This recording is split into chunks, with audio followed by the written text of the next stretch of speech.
Shalom, my name is Todd Bennett, and I want to talk to you today about a particular heresy that's been infecting the Christian religion for quite some time. It's actually not a new heresy, it's very ancient, but it just seems to be rearing its ugly head once again, despite the fact that it was quelched and dealt with centuries ago by the early fathers of the faith. Now Solomon is famed for saying in Ecclesiastes, "That which has been is what will be, that which is done is what will be done, and there is nothing new under the sun." There's a more recent quote that kind of repeats that message by George Santayana in his book, The Life of Reason, which says, "Those who cannot remember the past are condemned to repeat it." And that's exactly what's happening in the Christian religion, is that people are not properly understanding the history of the Christian church and the Christian religion. They're not properly understanding various heresies that infected the faith early on, and they're not therefore recognizing those heresies when they rear their ugly heads under new labels and under new names. Now, the Messiah specifically warned, "Beware of false prophets who come to you in sheep's clothing, but inwardly they are ravenous wolves." Peter also warned, "But there were also false prophets among the people, even as there will be false teachers among you, who will secretly bring in destructive heresies, even denying the master who bought them, and bring on themselves swift destruction." Now these are warnings from both the Messiah and Peter that there will be false teachers, and they will clothe themselves and appear as if they're teaching the truth, but we have got to use discernment. We were warned, and sadly people are not using discernment because they're not recollecting the past, they don't know their history, and more importantly, they don't know their scriptures, and therefore they're falling away and they're falling into destruction. So despite these warnings, Christians are repeatedly being led astray by false prophets, by false teachers who are coming in as wolves in sheep's clothing. Now right now there's a resurgence of one particular heretic known as Marcion. Marcion of Sinope actually influenced many believers in Yeshua around the period of 138 to 140 CE, when his teachings were strongly accepted by a number of people. Now this was prior to the creation of the Christian religion by the Roman Empire, when followers of Messiah still focused on Jerusalem instead of Rome. Marcion actually created his own canon of scriptures at this point. There was no New Testament, but he actually compiled a set of scriptures that his followers would use, which included none of the Old Testament, which is the Tanakh, the Torah, the prophets, and the writings, and it only included the Good News of Luke. Now it's interesting that Luke was a converted Gentile, so Marcion was known to have essentially been anti-Semitic. He had problems with all 12 disciples of Yeshua, so he didn't want to use any of the writings that were provided for by those disciples, and so he only used the Good News of Luke, and he included 10 letters from Paul, also more properly known as Shaul, and even those letters were edited.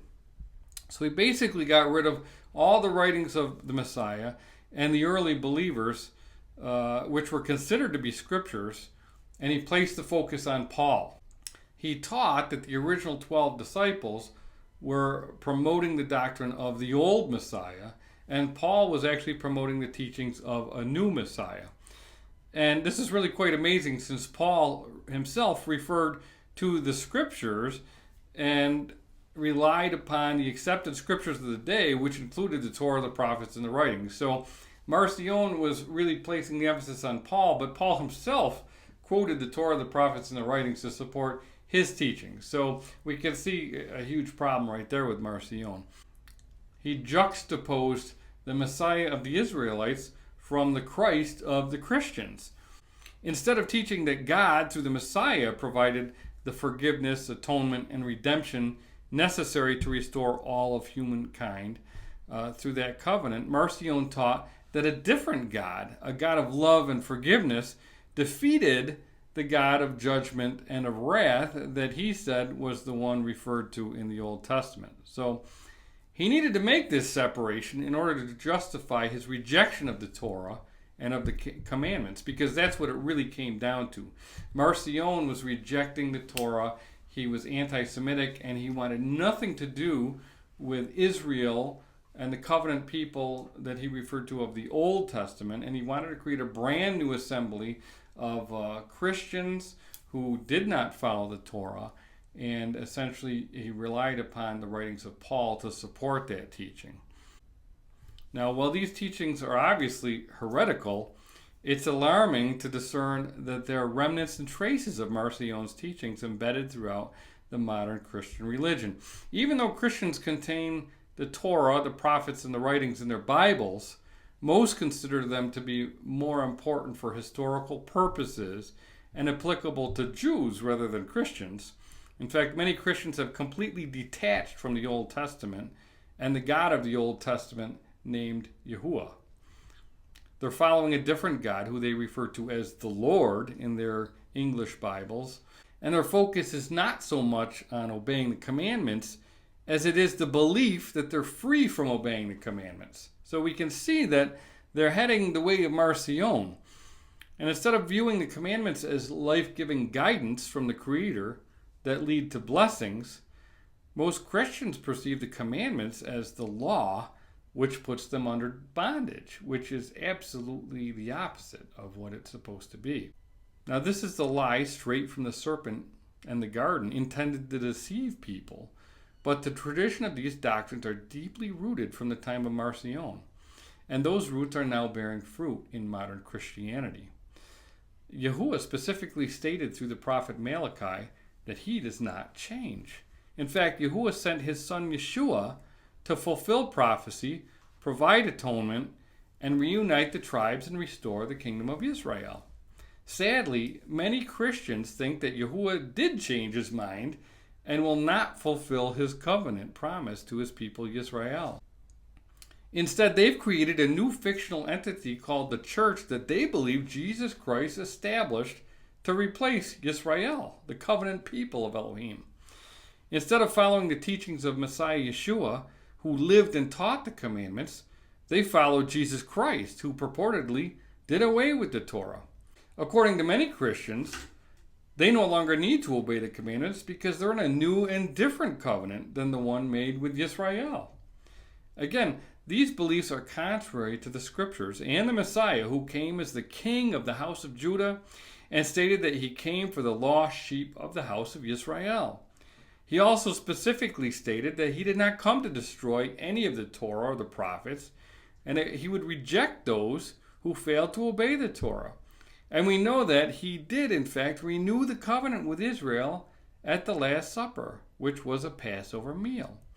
So when confronted with these undeniable facts, most Christians will fall back to a quote from Paul in typical Marcion fashion.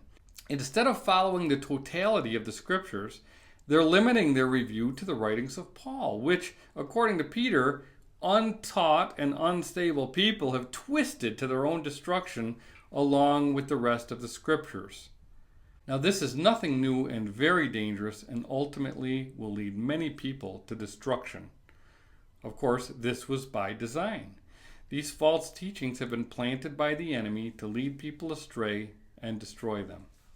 If you find yourself falling into this pattern, I would encourage you to seriously examine your doctrine and beliefs. You need to thoroughly examine the doctrines that you've been taught, and you have to pull any heretical weeds that may have grown from the heretical seeds of Marcion, and get back to the teachings of Yeshua the Messiah in their original context. Now, this is one of the primary goals of Shema Yisrael. We're trying to help people get back to the origins of their faith. We're trying to help people sift through all the traditions that they've been taught, all the lies that have infected their belief system, and get back to the purity of the truth taught by the Messiah. And I would recommend that you read the book that we've recently published called The Christian Conundrum, which talks specifically about the situation that exists in Christianity, which purports to follow the Messiah, but doesn't obey what he says to do. In fact, we'll often fall back on the writings of Paul. Whether they're misunderstood or mistranslated, Christians are looking to Paul over the Messiah.